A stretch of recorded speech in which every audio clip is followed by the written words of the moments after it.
नमस्कार दोस्तों। आज हम जानेंगे सावन सोमवार व्रत की पावन कथा, यानी सावन सोमवार व्रत की पौराणिक कथा और इसके महत्व के बारे में। चलिए उस कथा को जानते हैं। एक समय की बात है, एक साहूकार था जो भगवान शिव का अनन्य भक्त था। उसके पास धन धान्य की कोई कमी नहीं थी, लेकिन उसके कोई संतान नहीं थी। इसी कामना को लेकर वह रोज शिवजी के मंदिर जाकर दीपक जलाता था। उसके इस भक्ति भाव को देखकर एक दिन माता पार्वती ने शिवजी से कहा, प्रभु, यह साहूकार आपका अनन्य भक्त है। इसे संतान का कष्ट है। आपको इसकी मदद करनी चाहिए। शिवजी ने उत्तर दिया, हे पार्वती, इस साहूकार के भाग्य में पुत्र का योग नहीं है। यदि इसे पुत्र का वरदान मिल भी गया तो वह केवल 12 वर्ष की आयु तक ही जीवित रहेगा। माता पार्वती के बार बार आग्रह करने पर शिवजी ने साहूकार को पुत्र का वरदान दिया, लेकिन यह भी कहा कि वह केवल 12 वर्ष तक ही जीवित रहेगा।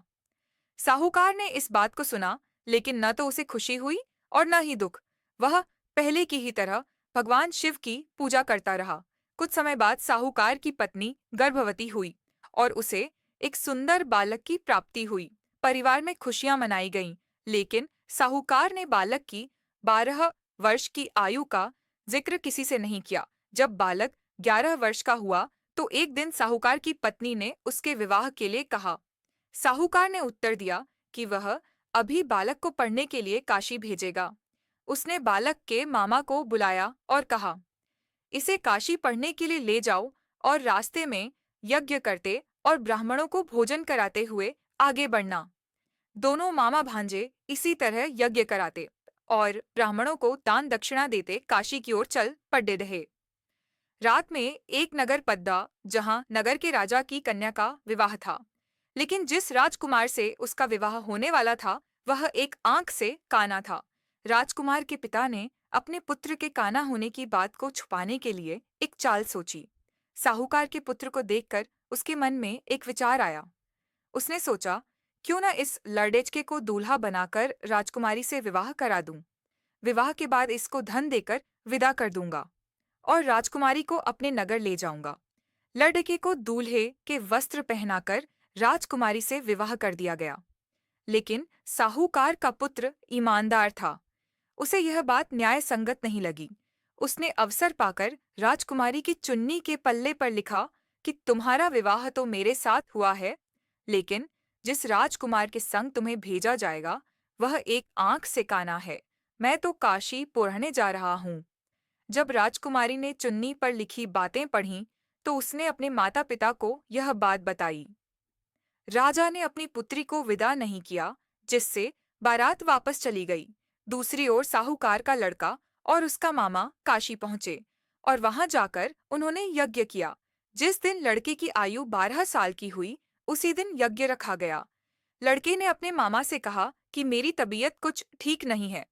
मामा ने कहा कि तुम अंदर जाकर सो जाओ। शिवजी के वरदान अनुसार कुछ ही देर में उस बालक के प्राण निकल गए। मृत भांजे को देख उसके मामा ने विलाप शुरू किया। संयोगवश उसी समय शिवजी और माता पार्वती उधर से जा रहे थे। पार्वती ने भगवान से कहा, स्वामी, मुझे इसके रोने के स्वर सहन नहीं हो रहा। आप इस व्यक्ति के कष्ट को अवश्य दूर करें। जब शिवजी मृत बालक के समीप गए तो वह बोले कि यह उसी साहूकार का पुत्र है जिसे पे मैंने 12 वर्ष की आयु का वरदान दिया। अब इसकी आयु पूरी हो चुकी है। लेकिन मातृभाव से विभोर माता पार्वती ने कहा कि हे महादेव, आप इस बालक को और आयु देने की कृपा करें, अन्यथा इसके वियोग में इसके माता पिता भी तड़प तड़प कर मर जाएंगे।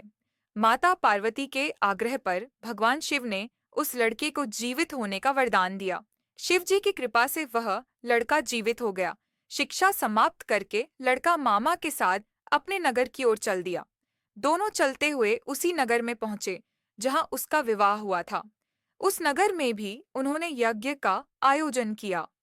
उस लड़के के ससुर ने उसे पहचान लिया और महल में ले जाकर उसकी खातिरदारी की और अपनी पुत्री को विदा किया। इधर साहूकार और उसकी पत्नी भूखे प्यासे रहकर बेटे की प्रतीक्षा कर रहे थे। उन्होंने प्रण कर रखा था कि यदि उन्हें अपने बेटे की मृत्यु का समाचार मिला तो वह भी प्राण त्याग देंगे। परंतु अपने बेटे के जीवित होने का समाचार पाकर वह बेहद प्रसन्न हुए। उसी रात भगवान शिव ने व्यापारी के स्वप्न में आकर कहा, हे श्रेष्ठी, मैंने तेरे सोमवार के व्रत करने और व्रत कथा सुनने से प्रसन्न होकर तेरे पुत्र को लंबी आयु प्रदान की है। इसी प्रकार जो कोई सोमवार व्रत करता है या कथा सुनता और पढ़ता है, उसके सभी दुख दूर होते हैं और समस्त मनोकामनाएं पूर्ण होती हैं। इस पावन कथा को श्रवण करने से समस्त कष्ट दूर होते हैं और भक्तों की मनोकामनाएं पूर्ण होती हैं। इस कथा को सुनकर और व्रत करके भगवान शिव और माता पार्वती की कृपा प्राप्त होती है, जिससे जीवन में सुख, शांति और समृद्धि आती है।